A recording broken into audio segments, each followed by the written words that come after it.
Welcome to News 5 Everywhere. Mula sa News Headquarters ng Pilipinas.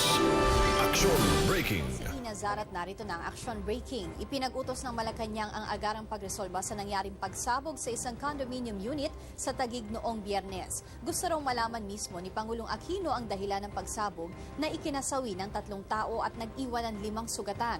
Kasabay po niyan ay tiniyak ng Pangulo na walang mangyayaring whitewash sa investigasyon. Pero mahigpit na bilin ng Pangulo sa mga investigador. Ibase sa ebidensya at hindi sa mga haka-haka ang resulta ng investigasyon.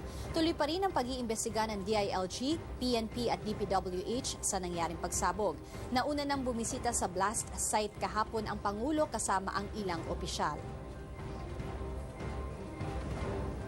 Samantala, dead on the spot ang isang lalaki matapos masagasaan ng tren ng MRT sa may Magallanes Station. Napag-alaman ng insidente nang mag-report ang driver ng tren na si Val Haino na may lalaking nakaladkad nga raw bandang alas 4 ng madaling araw. Agad namang itinigil ang operasyon ng magkabilang linya ng tren.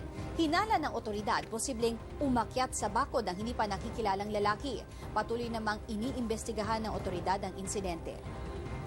Narito naman po ang headlines ngayong araw. Sanhi ng pagsabog sa isang unit ng 2 Serendra condominium sa Taguig, hindi pa rin matukoy ng mga otoridad. DILG wala raw nakikitang palatandaan ng pagsabog ng bomba sa blast site. Isang araw bago magsimula ang pasukan, ilang paaralan sa mga probinsya hindi pa rin handa. Batas na maghihigpit sa pagbili at pagmamay-ari ng mga baril sa bansa pinirmahan na ni Pinoy.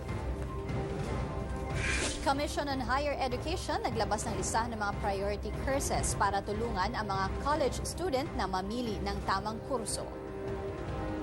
Makinig lang sa Radyo 5 92.3 News FM at maglagon sa news5.com.ph para sa walang patid na balitaan ng News 5 Everywhere. Magbabalik po ang action breaking. Magandang umaga.